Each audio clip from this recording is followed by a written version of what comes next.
नमस्कार दोस्तों, अंगिरा ज्योतिष पीठ के चैनल में आप लोगों का एक बार फिर स्वागत है। दोस्तों, इलेक्शन का टाइम हिंदुस्तान में आ गया है, हमारे भारत देश में आ गया है। 2024 के इलेक्शन लगभग आप समझो कि सिर पर खड़े हुए हैं और इसी संदर्भ में मैं कुछ एक वीडियोज़ आप लोगों के सामने रख रहा हूँ। कुछ एक नेताओं की वीडियोज़ या उनकी हॉरोस्कोप पर बात करने के लिए मैं आप लोगों के पास अलग अलग वीडियोस बनाकर आप लोगों के सामने आऊँगा। दोस्तों, अगर आप लोगों ने मेरी नीतीश कुमार और इंडिया गठबंधन की वीडियोस देखी हो तो आपने देखा होगा कि मैंने जब ये वीडियोस बनाई थी आज से 7-8 महीने पहले, जब इंडिया गठबंधन बना भी नहीं था, मैंने तभी नीतीश कुमार जी के बारे में एक प्रेडिक्शन दी थी, वीडियो बनाया था कि नीतीश कुमार जी का अपना टाइम अच्छा है, सेंटर की पॉलिटिक्स में ये एक अच्छा रोल प्ले करेंगे, इस व्यक्ति की पॉलिटिकल प्रॉस्पेरिटी दिखती है, लेकिन ये व्यक्ति प्रधानमंत्री नहीं बनने जा रहा है। ये बात मैंने अपनी नीतीश कुमार जी की वीडियो में कही थी, जो आज से 7-8 महीने पहले मैंने अपने चैनल पर पोस्ट करी थी। और इंडिया गठबंधन के बारे में भी मैंने कहा था, लगभग वैसा ही सब वैसा ही हुआ है। अब जो इंडिया गठबंधन के लोग हैं उन सबको देख लो, जितने भी लोग बड़ी पार्टियां इसके अंदर आईं उन सबको देख लो, वो सब आज हाशिए पर जाकर खड़ी हो गई हैं, सिवाय नीतीश कुमार के। बहुत क्लियर शब्दों में कहा था, प्रधानमंत्री तो नहीं बन रहे, लेकिन इनकी पर्सनल प्रॉस्पेरिटी मुझे इनकी जन्मपत्री में दिखती है।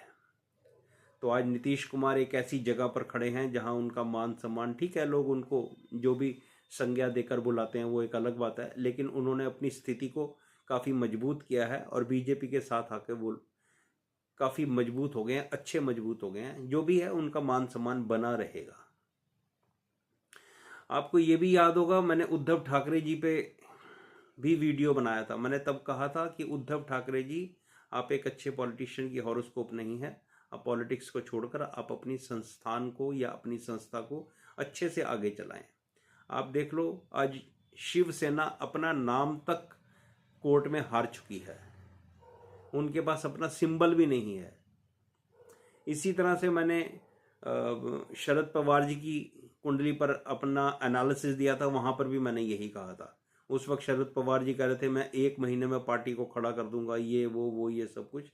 मैंने बोला था कि ऐसा नहीं होगा और शरद पवार जी को चाहिए कि अब वो रेस्ट ले, पॉलिटिक्स से संन्यास लेकर अपनी पॉलिटिक्स अपनी बच्ची के हाथ में दें, जो उनकी बेटी है, वो उसकी हॉरोस्कोप स्ट्रांग है और वो आगे चल के इसको चला सकती है। तो आपने देखा ये सारी स्थितियां, परिस्थितियां, ये सब ऐसे ही घटित होती चली गई जैसे जैसे मैंने अपनी वीडियो में कहा था। तो जो लोग इंटरेस्टेड हों वो लोग मेरी ये वीडियोस मेरे चैनल पर जाकर देख सकते हैं। आज हम बात करेंगे कांग्रेस पार्टी की। कांग्रेस पार्टी की हॉरोस्कोप क्या कहती है 2024 के इलेक्शन के संदर्भ में, और साथ में हॉरोस्कोप देखेंगे श्री राहुल गांधी जी की। इन दोनों की जन्म पत्रियों को मिलाकर हम आज अपना एनालिसिस करेंगे और कुछ सीखने की कोशिश करेंगे जो लोग ज्योतिष सीख रहे हैं। तो भाई, कांग्रेस की हॉरोस्कोप बनती है मीन लगन की। लगन की डिग्री 15 डिग्री और 1 मिनट, और राशि है कन्या राशि। तो भाई दोस्तों, पहले मैं आपको कांग्रेस की हॉरोस्कोप बता देता हूँ। लगन में केतु है, चौथे घर में वक्री गुरु है, 5वें घर में वक्री मंगल है, छठे घर में वक्री शनि है, 7वें घर में चंद्रमा और राहु है, 9वें घर में बुध है, 10वें घर में सूर्य और शुक्र हैं, और शुक्र यहाँ पर अस्त है। तो भाई दोस्तों, इलेक्शन 2024 में आज मैं जब ये वीडियो बना रहा हूँ, अभी तक डेट्स डिक्लेयर नहीं हुई हैं। एक्सपेक्टेड अप्रैल मई में इलेक्शन होंगे और उस वक्त कांग्रेस की जन्म पत्री में बृहस्पति की महादशा, राहु का अंतर और शुक्र का प्रत्यंतर चल रहा होगा। अभी आजकल आप देख रहे हो केतु का प्रत्यंतर चल रहा है। Ketu is a planet of separation. वो कांग्रेस के लगन के अंदर पड़ा हुआ है और कांग्रेस के बहुत सारे जो दिग्गज नेता हैं वो कांग्रेस को छोड़कर जा रहे हैं। ये केतु का प्रभाव है। बात करते हैं शुक्र की। देखिए, शुक्र इस कुंडली का 2nd हाउस लॉर्ड और 8th हाउस लॉर्ड होके वो 10th हाउस में बैठा है, मतलब स्ट्रगल दिखा रहा है। 8वां घर हमेशा ट्रांसफॉर्मेशन का है, परिवर्तन का है, चेंजेस का है, लेकिन ह्यूमिलिएशन का भी है। तो हम एक पॉलिटिकल पार्टी की जन्मपत्री देख रहे हैं और ये देख रहे हैं कि उसका 2024 के इलेक्शन में किस तरह का परफॉर्मेंस रहेगा।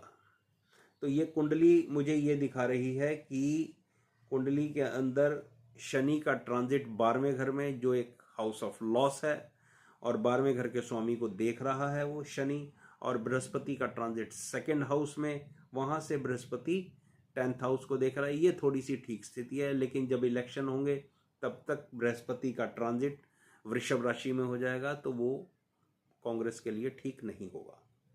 राहु का ट्रांजिट लगन और 7वें घर के अंदर, तो ये 3 मेन ट्रांजिट जो लंबे ग्रहों के ट्रांजिट होते हैं, ये 3 देखे हैं।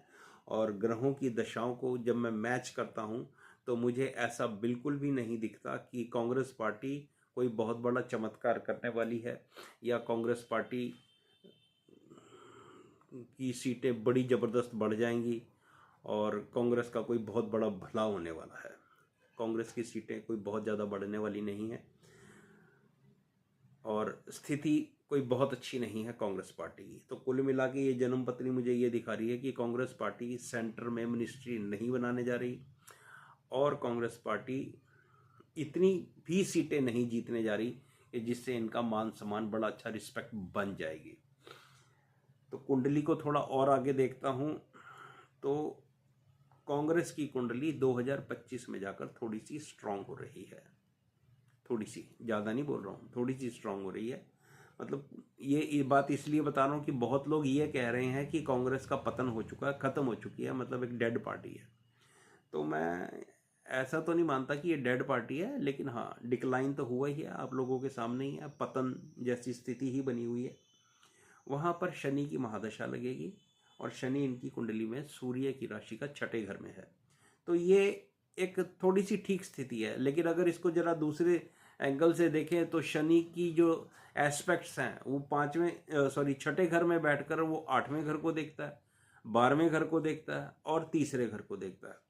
अब पूरी जन्म पत्री में 4 घर होते हैं, 4 हाउसेज हैं, 3, 6, 8 और 12, जो आप जानते हो ये हाउसेज ऑफ ह्यूमिलिएशन है, पाप हाउसेज हैं, खराब घर हैं। इनको ज्योतिष के अंदर खराब घरों की संज्ञा दी गई है और उन्हीं के साथ शनि का संबंध बनता है। लेकिन आयरन कट्स आयरन वाली बात है, तो थोड़ी सी सफलता तो मिलेगी। अब थोड़ी बात करते हैं राहुल गांधी जी की कुंडली में in very short. Rahul Gandhi ji की कुंडली में जिस वक्त इलेक्शन चल रहा होगा उस वक्त राहु की महादशा में जुपिटर का अंतर और राहु का प्रत्यंतर होगा। तुला लगन की कुंडली है, मैं पहले भी कई बार एक्सप्लेन कर चुका हूँ राहुल गांधी जी की कुंडली। तो भाई पहली लाइन तो मैं यही कहूँगा, मैं पहले भी कह चुका हूँ इस बात को कि राहुल गांधी जी और राहुल गांधी की पार्टी यानी कि कांग्रेस पार्टी, इनको ये सपना छोड़ना होगा कि राहुल गांधी को हम प्रधानमंत्री बनाना चाहते हैं। बिल्कुल भी नहीं, आप राहुल गांधी साहब को एक साइड में रख दो और तब कांग्रेस के लिए काम करो, तब आपको कुछ सफलता मिलने की संभावना बनेगी। अब कांग्रेस के साथ एक ये भी प्रॉब्लम रही कि इन्होंने अपनी लीडरशिप में जो दूसरे लाइन के लीडर है ना, वो पैदा ही नहीं होने दिए गांधी परिवार के आगे। इनके पास एक बड़ी अच्छी अपॉर्चुनिटी थी जिस वक्त हमारे पूर्व प्रधानमंत्री श्री राजीव गांधी जी की असैसिनेशन हुई थी। उसके बाद अगर ये चाहते तो अपने निचली श्रेणी के, मतलब जो दूसरी तीसरी पंक्ति के लोग थे, उनको आगे लाके उनको ग्रूम कर सकते थे। लेकिन कांग्रेस के लोगों ने ऐसा सोचा ही नहीं, इन्होंने सीधा गांधी परिवार पर ही अपनी कॉन्सेंट्रेशन रखी। और आज ये स्थिति आ गई है कि अगर सोनिया गांधी जी, राहुल गांधी और प्रियंका गांधी जी को एक साइड में कर दो तो कांग्रेस के अंदर कोई लीडर नजर नहीं आता जो कांग्रेस की कमान को आगे ले जा सके।